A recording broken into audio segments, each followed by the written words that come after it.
Okay, hello once again. So welcome back to your chapter 4 series of the videos. So in this video, what we're going to do is we're going to start from the chapter step 4 where we left. But when in that last video, we started the account, and I hope I assume that you have created all your chart of accounts by now before we move into step number 5. So what I will do is I'm going to quickly go into my chart of account and show you guys the list of accounts that I have. Okay, so here is my account, and you should have all these accounts as well. You should be checking it with this. You should be comparing your accounts with your chart of accounts on your test book in figure 4A32 on step for exercise number 6. So that's where your accounts are, and if you have any account that's typed wrong or you have wrong information, you can always edit. To edit, you always click on the account and click on this edit icon. And if you create an extra account that you don't need, you can always delete the accounts now before you enter the balances. Okay, and once you finish it, you want to make sure you validate, which I showed you guys before as well. You come right here as well, you click on this check sign. It will look at it and see if the accounts are in the logical order. Okay, it has to be in the logical order. If it's not, it will not let you finish your historical information. All right, so step 4, I also show you how to create the accounts and also changing the check number as well. So you can, if you want to quickly do that, you can always come back here, go to your bank account at the very top.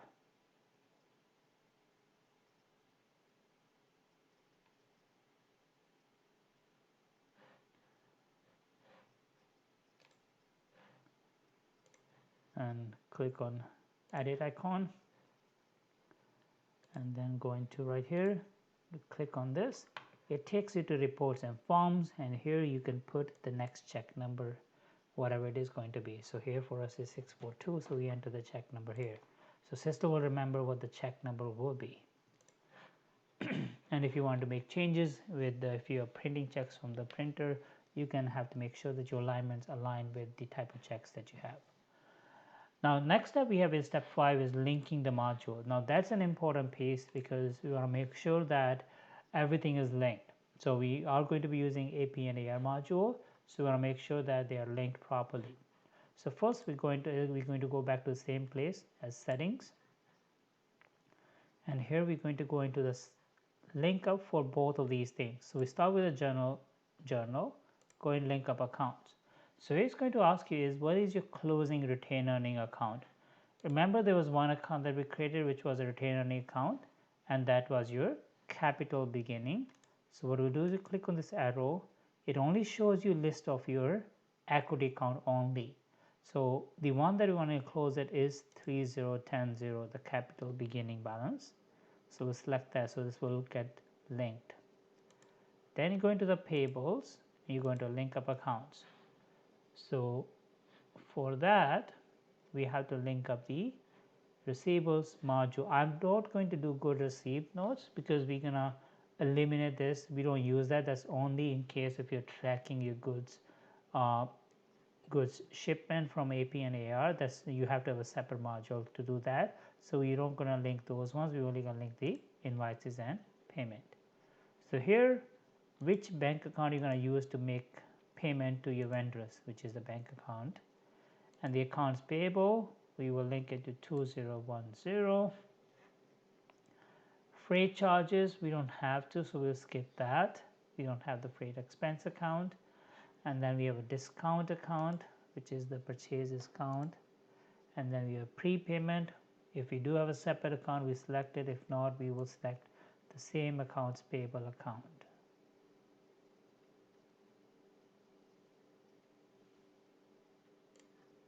Okay, and we don't going to do anything with the goods received.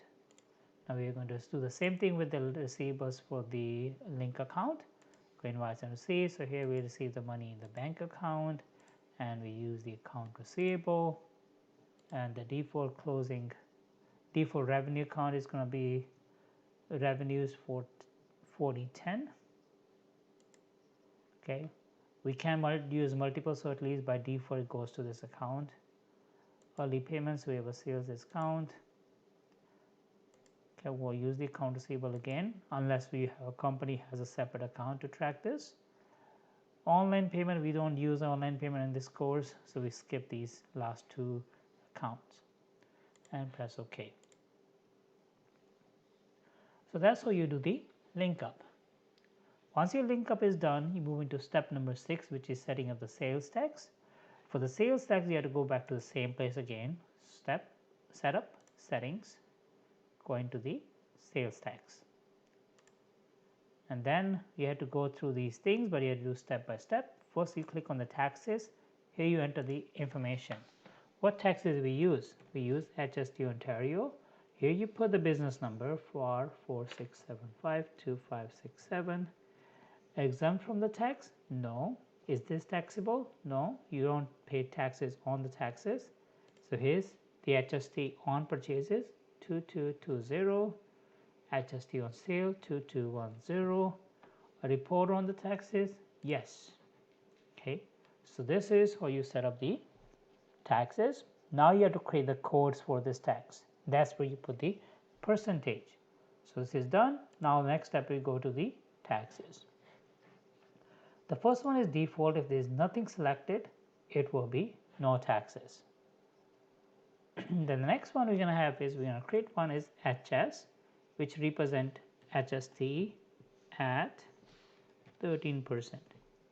How does system know this is 13%? You're going to double click on this and it will take you to this screen, and here you're going to select the taxes, which is HST, and say taxable. What percentage?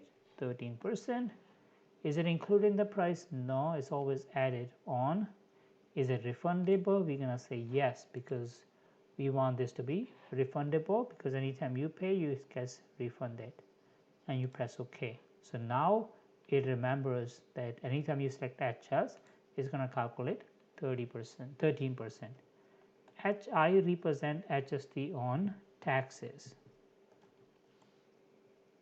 HST at 8% on insurance. Okay. So if you have any province that has separate taxes on certain items, you can create a specific code for that.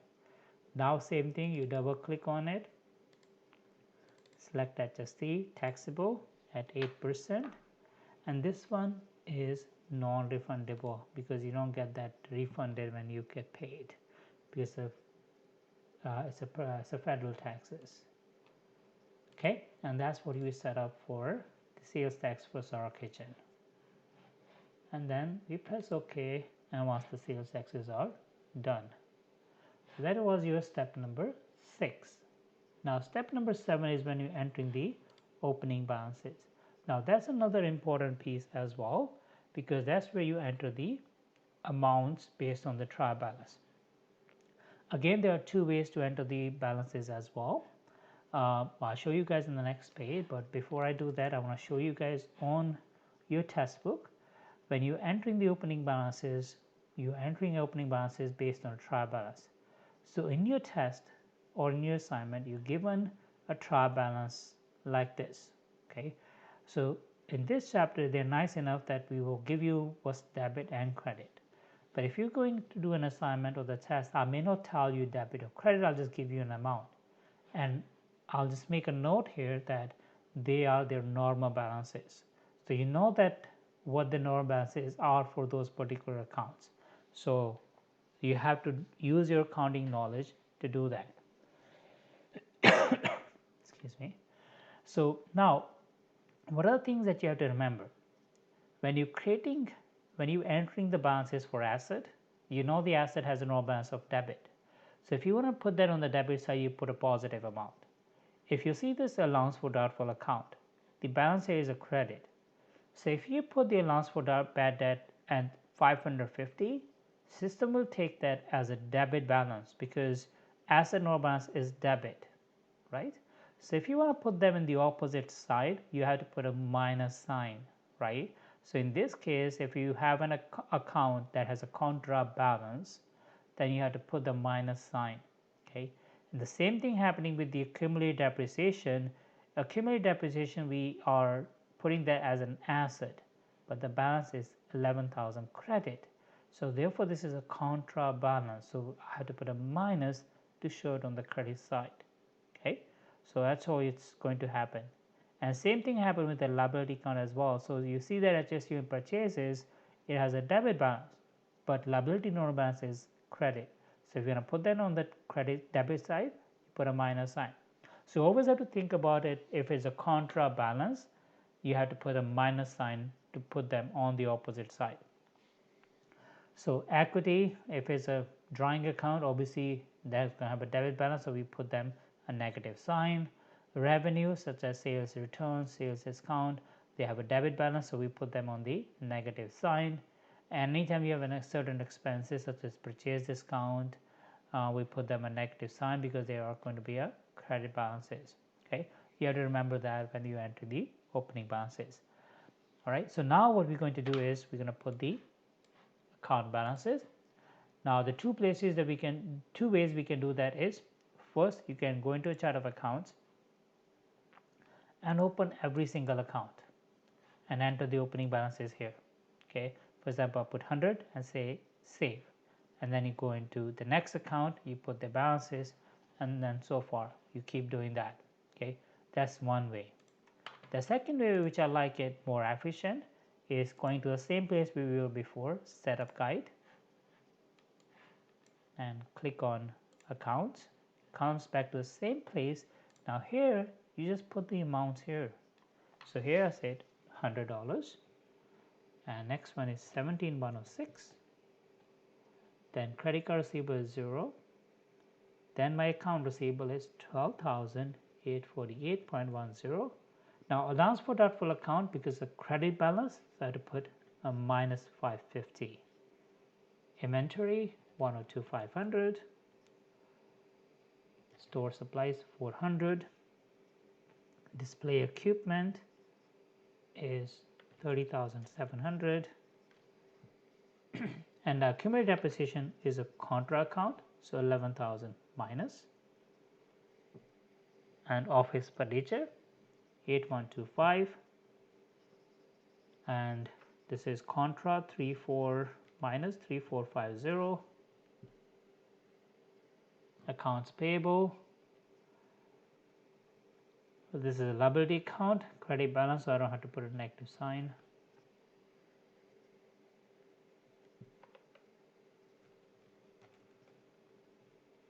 Okay, so 3517.50.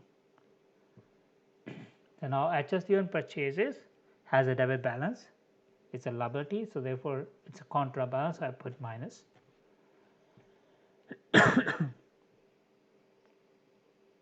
Bank loan, oh okay, so there is an error. When I created the accounts, I did not create the long-term debt, so I missed those accounts, so I have to make sure I create that. No, not a problem at all, because we have not finished entering the historical information. So I'm going to go back to my screen. So if you are doing it based on the textbook, you may have noticed that there was a long-term liabilities that I had to create, and I missed to create that, which is not a problem. I can always do that later on as well. So here was 2,300, which was long-term debt, and that's my heading.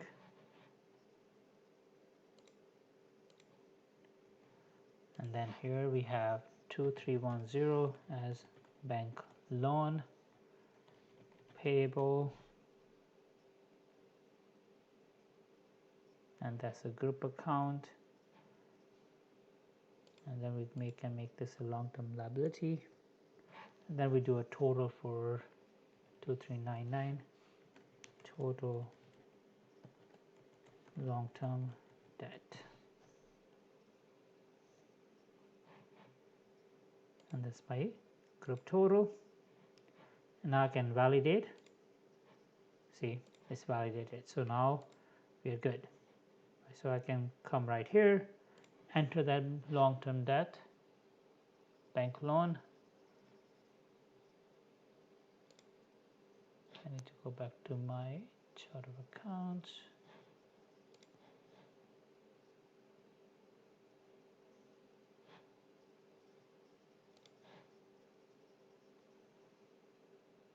Okay, so my long-term debt is bank loan is 51,256. Okay, then I'm going to go at the very top where I was. Capital beginning 83,496.35. Capital addition 0, drawing 16,900 minus, because it's opposite, it's a debit balance. Sarah Kitchen 338,165, 22560, 53289. Sales return is a minus 6200. This is minus 5731. Cost of goods sold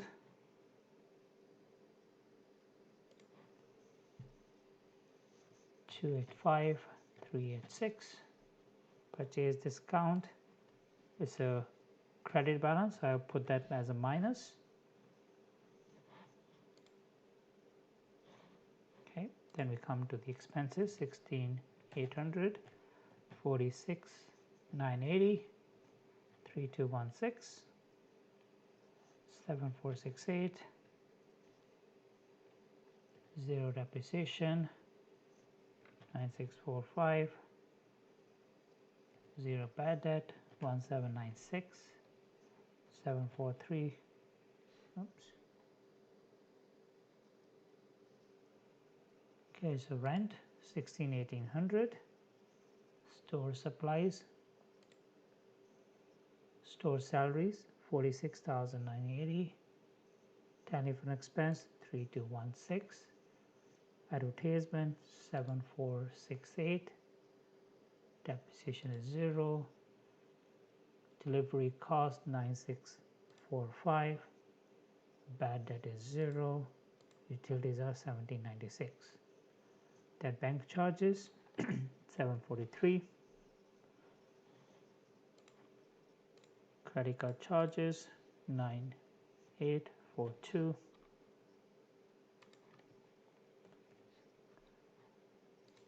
and the bank interest 2734. Okay, now you entered all the balances and you click close.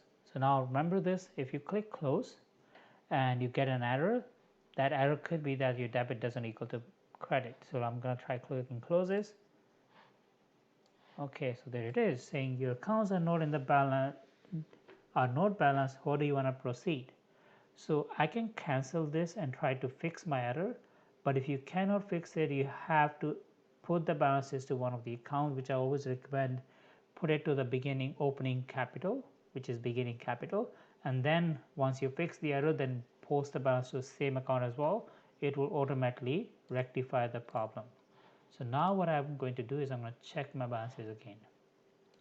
So start from the top, 100, 1706, 12, 40, 8.10, minus 150, 102, 500, 400, 30,700, 11,000 minus, 8124, 3450,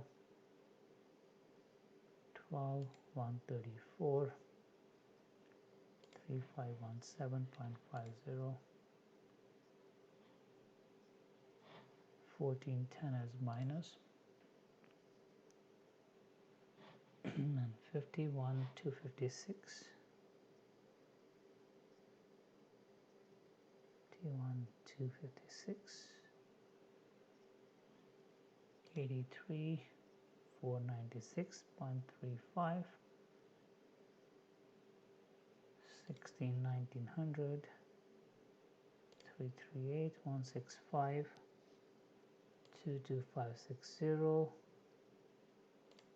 53,289.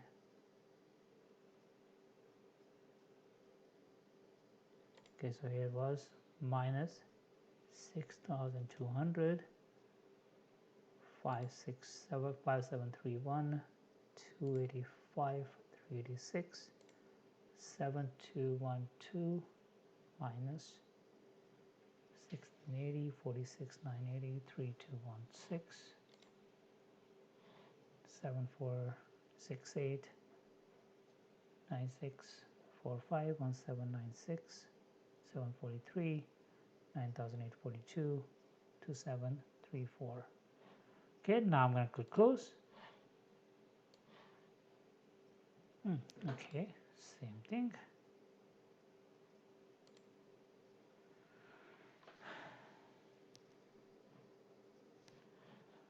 That is a problem with this because you won't able to see your total. So what I'm going to do is I'm going to say close and I'll say post this differences to one of the account.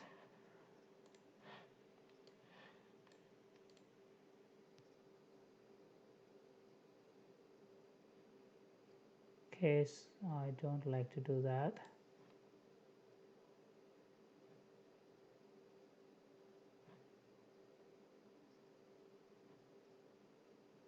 Okay, so let's see if we can quickly fix the error. Okay.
Okay, somehow I'm able to see where the numbers are different.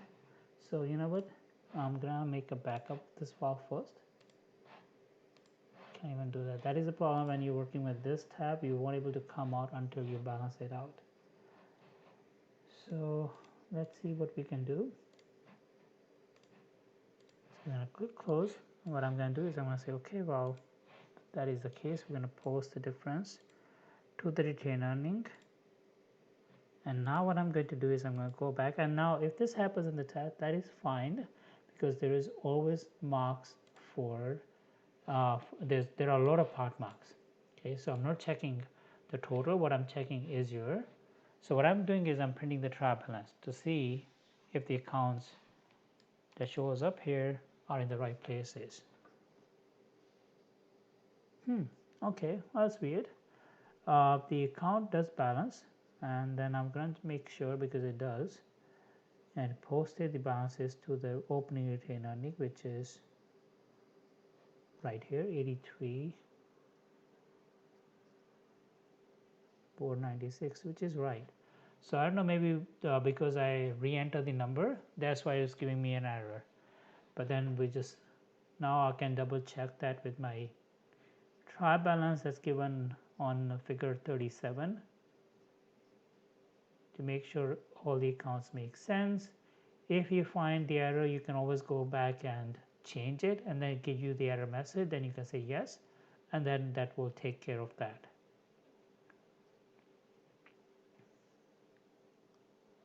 Yeah, the accounts looks fine, so we are okay, and the total matches with our with the information as provided in step number 7. So that's the step number 7. Now we're moving into step number 7 where we enter, so step number 8, credit card information. That's a very simple thing. All you're going to do is go into settings and go into the credit card, and here you will put the information as what credit cards are being used. So you put that information here under the used, saying this is credit card. If you have a name of credit card, you can enter the name as well, but here we simply just put a general term and say this is the credit card expense account. And then we look at the accepted. The accepted means that on a merchant what credit cards you're accepting. So over here, if you have a processing the credit card, then you can put the information, and then if you have a certain account that you want to post that to, you can put that as well. So in this one we will just put credit card as well, and we put Canadian as currency. The asset account we want to use is 1011, and if you have a fixed percentage, you put a percentage, so it will automatically remember to put the credit card expenses to that particular account. But that's not how it works now these days. But if you have a merchant that charge a fixed percentage, then it's easy for you to reconcile at the end of the month. Okay, and then you just press OK and it will save your information. Now the next step that's very important is setting up the subledger. Okay, so there are two subledgers we have, is the AP and AR. Okay, so what we're going to do is step number 9 is divided into two parts, A and B. Step 9A, which is setting up the subledger for vendor, and then step B is setting up the subledger for the receivables. So first we are going to work on the payables. So on that exercise, you're given the 3 vendors that need to be added.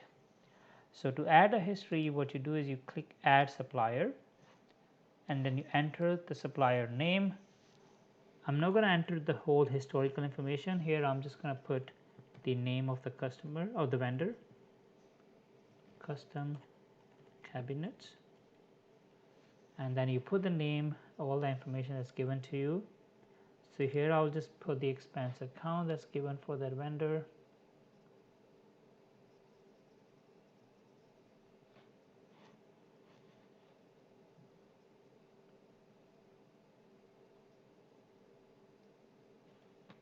Okay, so this one is, we leave that blank because we don't have a particular information.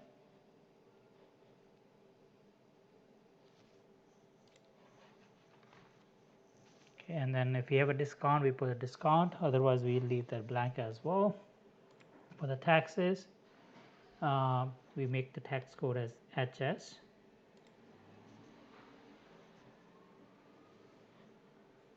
And then what we're going to do is we're going to direct deposit. We don't need to enter anything other information. We will simply go straight into historical transaction, and that's where we enter the outstanding invoice. So first we have to save now, because otherwise it won't let you enter the historical information. Now you see this customer shows up here, then you click on the invoices and you enter the invoice number, which is 3620, and the date for the invoice was August 16, and the term is 210 net 30, and you put the amount. So here we just only need to put the total, 22258825.30, and we click record. Once you click record, you simply close. You see this amount shows up here. Sometimes students will re-enter that information again, so you don't have to do that. So you always just enter once and you see that this amount shows up here, you're okay. Then you start creating a new one. So new supplier, now you go into the second one here, that is Kitchen Gadgets Inc. And same thing, you enter the historical information, the address.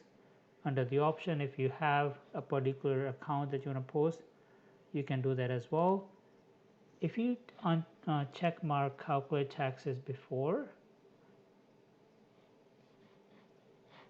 then it will let you enter. So you know, in the previous screen we were not able to see the discount option.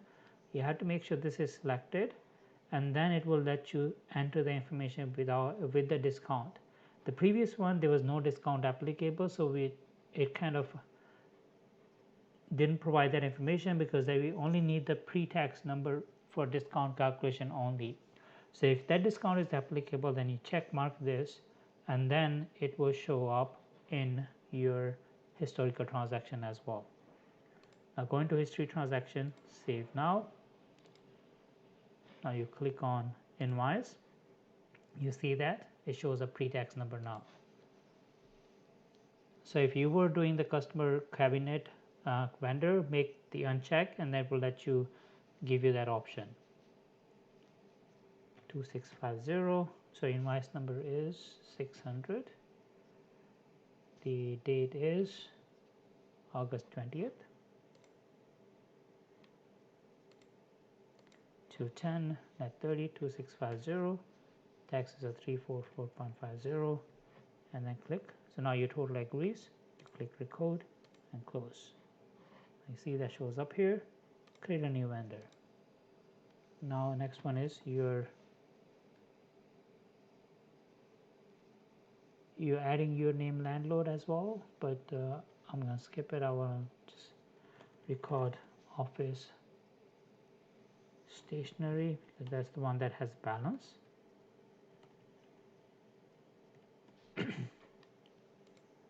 Under the option, I select the office supplies expense, store supplies, 210 net 30, and calculate discount.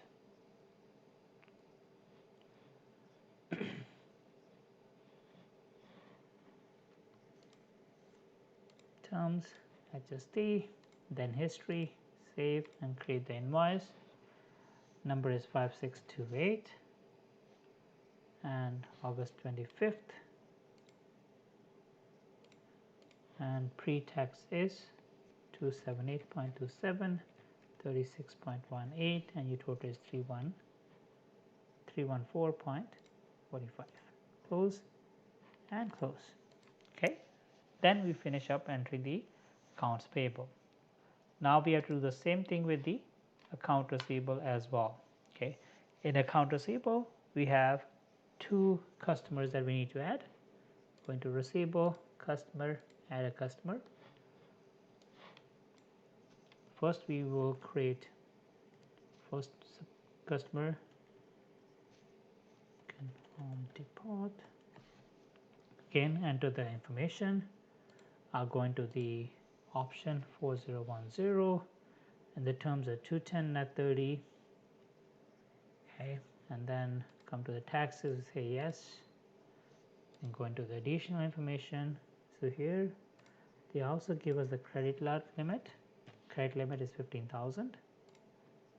Go to history, invoice number 598. The date is 23rd. 210 at 30, and the amount is 4760 618.80.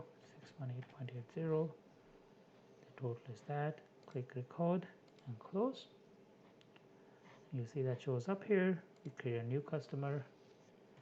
Say Lee's department store.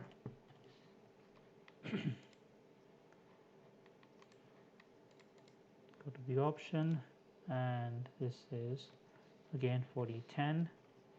Everything regular as it is.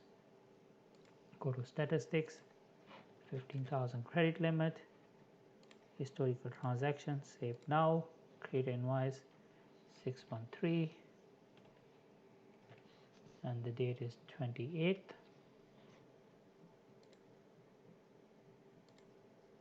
and the pre-tax number is 6510 and 846.30. Total is 7356. Record and close. Okay, now we're done. Okay, so once you finish this, we actually finish recording the trial balance, enter the trial balance information, enter the historical information for AR and accounts payable. Now The one thing that it has to do is when we finish entering the historical information, it has to cross check your subledger balance agree with the general ledger, right? So what it does, it takes a total of this, try to see if this matches with your account receivable balance, and it will look at the total for this and it will make sure that this balance agrees with your accounts payable balance, okay? And then it will check to make sure your accounts are in the logical order, and also check your trial balance is equal, which we already made sure it does. And so those are the few things that it's going to check. So I'm going to try now, see, to complete step number 10. So history, I'm going to say finish entering historical information. Right here, what you're going to see is that so your total outstanding invoices are 12,735, but your balance in account receivable is 12,848. So there's a difference of $113. Okay, so that means that we cannot finish the historical information until this agrees with the account receivable balance. Okay, so we don't know who owes us $113. So what we're going to do is we're going to create an unknown customer, sorry.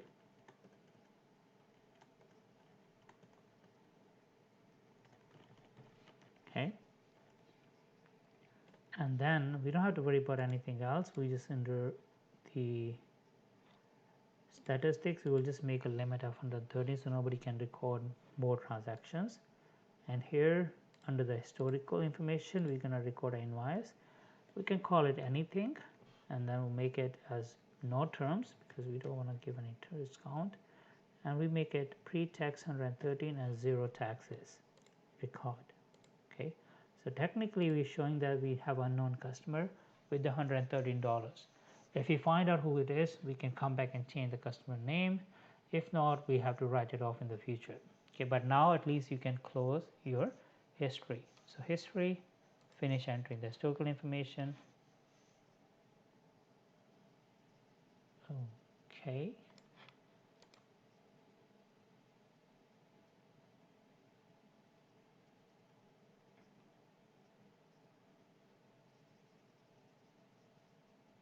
So the difference was 113.10.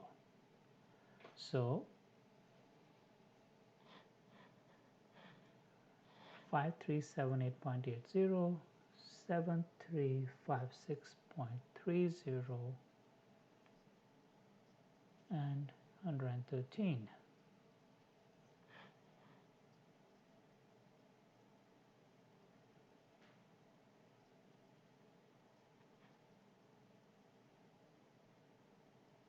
Okay, so it's the 10-cent difference on the accounts payable side now. 25 cents different. 12,034. So what I'm going to do is I'm going to go into my payable. See, maybe there was something that I did that makes it. So it's 8825.30 for the first vendor, 2994.50, 314.45. If I go into my trial balance and look at the balance here, my accounts payable is 12,125.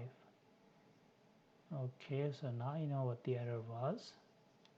So if you go back to our trial balance in step number 7, accounts payable was supposed to be 12,134.25. Not a problem at all, we can fix it. What we'll do is we'll open up the accounts payable account.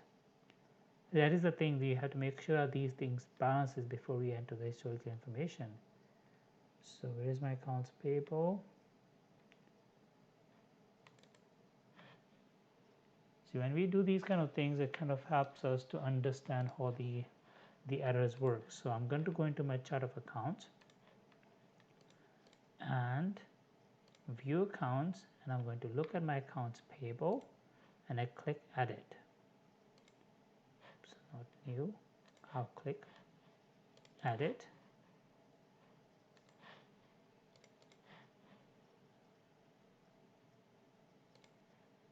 Okay, and over here I'm going to put 25 cents. So you will see that there will be a message that will pop up, and that message saying that we're going to close this 25 cents to the capital account, which is fine because that's how it's supposed to balance, right? So now if I go into my capital account, which actually didn't pay attention, it was 25 cents different as well at that time. So now if I go back to my capital account, see now it says 83,496.35. See, it automatically corrects by itself. So we close it. Now we're ready. Now I'm going to try doing this again. And then here, say you're about to finish, and this action cannot be repeated. So you want to say proceed. If you want to create a backup, you can do that as well. So here we click proceed, and then that will take care of the historical information. Now your file is ready, and this completes your chapter as well. So a few things that I recommend you guys to save the reports. So I'll definitely recommend you to save the financial statement. So print all the reports, income statement, trial balance, and balance sheet. I'll do the trial balance with you guys. So we'll click the trial balance and click print. That will print it to us. We're not going to actually print to a printer. We're going to click export. Okay. If you're doing it in class, you print it on a printer. But if you're doing it online, you click export, and you want to export in a PDF. That's very important. So here I'm going to name this in a, so remember all the reports are going in this particular folder. So it's 0404 Sarah Kitchen.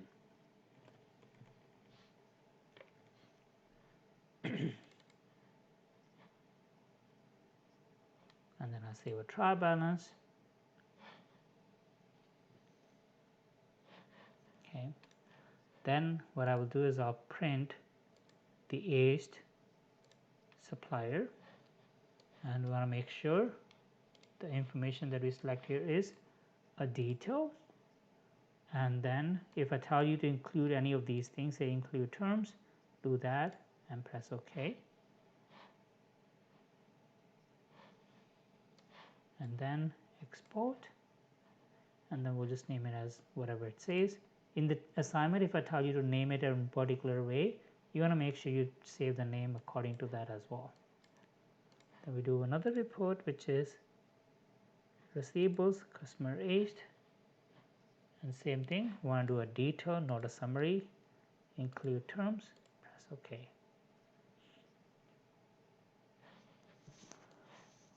Okay, now we click export, and that's your customer detail.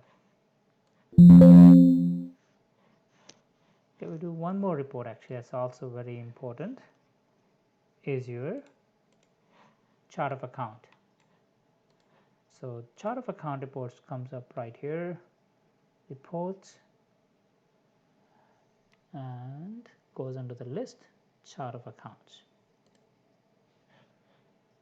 And here we say for 2026,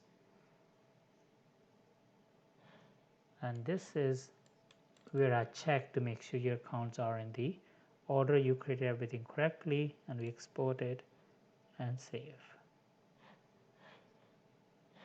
Okay, and you close.